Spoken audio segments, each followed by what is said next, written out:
Hello everyone, तो एक बार फिर से आप सभी का मोस्ट वेलकम है आपका अपनी यूट्यूब चैनल एसआर सर का लाडला में।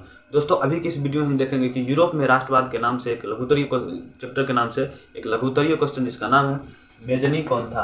ठीक है, कई बार एग्जाम में बना है, बड़ा फेमस क्वेश्चन है और लगता बड़ा आसान है, लेकिन थोड़ा ध्यान से बनाइएगा। ठीक है, तो आइए लिखें, देखते हैं। कहते हैं कि मेजनी राष्ट्रवादी क्रांतिकारी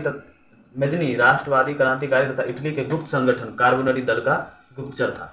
देखिए, मेजनी जो था वो राष्ट्रवादी था, अपने देश के प्रति सोचता था, अपने देश के प्रति उसमें प्रेम की भावना था। उसके बाद वह क्रांतिकारी था, मतलब कि अपने देश के लिए लड़ना भी जानता था, लड़ना भी चाहता था देश के लिए केवल। उसके बाद इटली का एक गुप्त संगठन था, जैसे कि होगा कोई गुप्त संगठन, उसका यह क्या था, गुप्तचर था। ठीक है, हाँ। और योग्य सेनापति था, मतलब ये सेनापति बनने लायक था, अगर इसको सेनापति बना दिया जाए तो ये सेनापति बन सकता है। ठीक है, 1830 की फ्रांसीसी क्रांति के प्रभाव से, यानी कि फ्रांस में जो 1830 की क्रांति हुआ, उन्होंने क्या किया, वह क्रांति पूरे यूरोप, यानी कि मतलब यूरोप तो नहीं कर सकते, हाँ पूरे यूरोप, लगभग पूरे यूरोप में मतलब उसका प्रभाव पड़ गया था, लगभग पड़ गया था।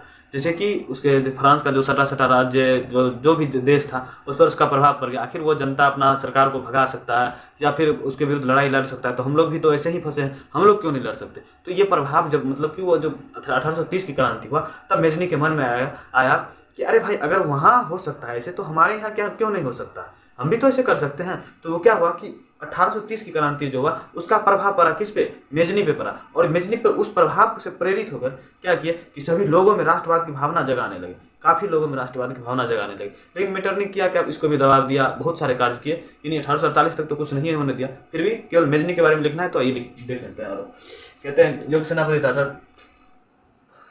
1830 की फ्रांसीसी क्रांति के प्रभाव से इन्होंने इटली को एकीकरण करना चाहा। देखिए, 1830 में जो क्रांति हुआ उसके प्रभाव से इटली को क्या करना चाहिए, समस्त इटली को एक करना चाहा।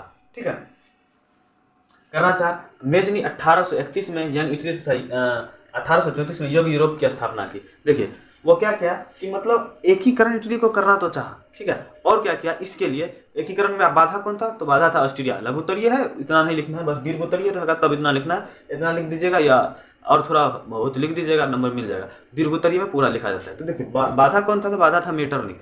तो ये मेजनी क्या किया कि मतलब उसको भगाने के लिए, मेटरनिख को जितना भी मतलब शासन वगैरह था, जो भी चीज़ था उसको हटाने के लिए इन्होंने क्या किया, यंग इटली, यंग यूरोप ऐसी संस्थाओं का गठन किया जो कि वहाँ से हस्तक्षेप को, यानी कि जो मेटरनिख है, जो ऑस्ट्रिया का हस्तक्षेप है, जो भी लोग हैं उसको वहाँ से भगाए। इसके लिए उन्होंने यंग यूरोप, यंग इटली का स्थापना किया, ताकि अगर मेटरनिख हट जाए तो फिर स्वतंत्र हो जाएगा।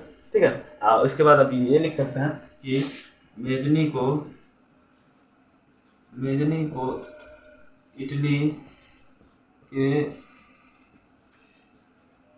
एकीकरण का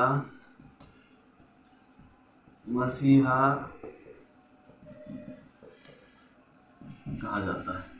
ठीक है, मेजनी को इटली को एकीकरण का मसीहा कहा जाता है। तो ये रही दोस्तों मेजनी के बारे में। उम्मीद करता हूँ कि ये पूरा यहाँ तक क्लियर हो गया होगा।